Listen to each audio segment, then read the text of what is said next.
Sunday Fur Day here in the Divided States of America, and barring recent video,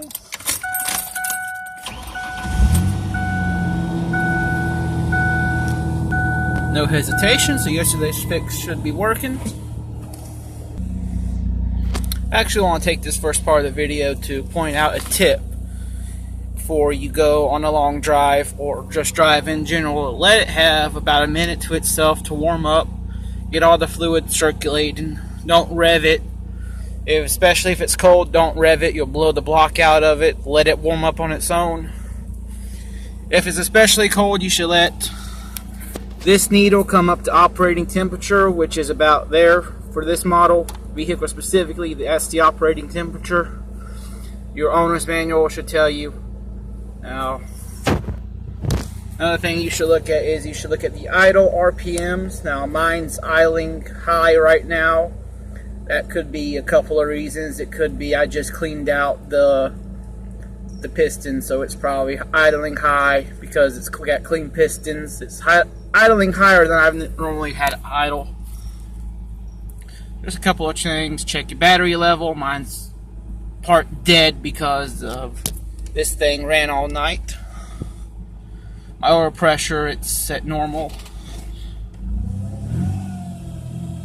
No oil pressure change. The first check's an easy one. We're going to check tire pressure. This ran me about $3 at AutoZone. So these tires have to be inflated to 44 PSI. It tells you that somewhere on the tire wall. Checking them's easy. Valve stem. If you don't have a stem cap, you should get one. So that's actually used a good hand. The right arm's the good arm. So let's check the pressure. Framing, you fuck. That's the wrong side. Uh-oh. Double check that. Good boy. So this tire is a little low.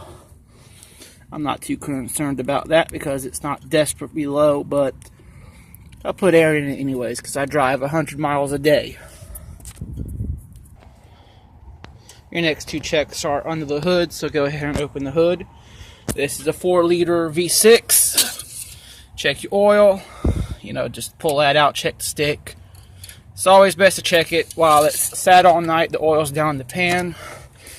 That oil is good because I changed it yesterday.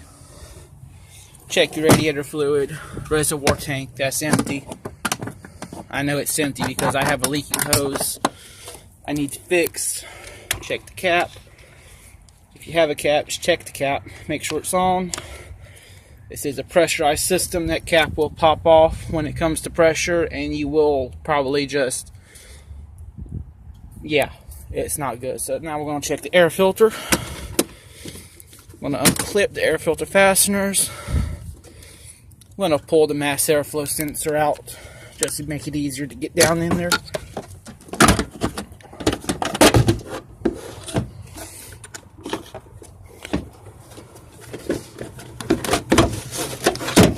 This is the air filter, and it's dirty. As expected. Uh-oh. I got another loose fitting. I have to get around to fixing that, but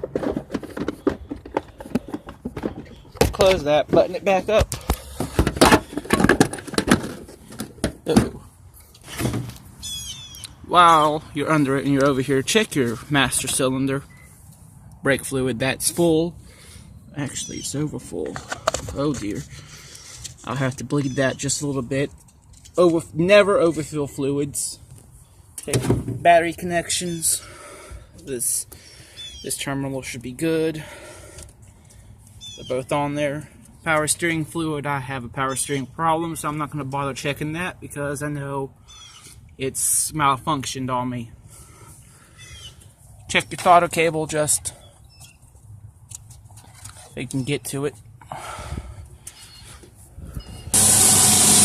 Next check is going to be done with the engine running. We're just going to look at the belt. I don't see the belt. It's not wearing. It's not weeble wobbling. The belt looks good. The fan's turning. go over here, check the alternator.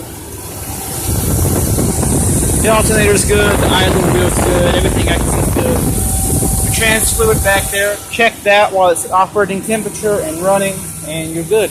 That covers it.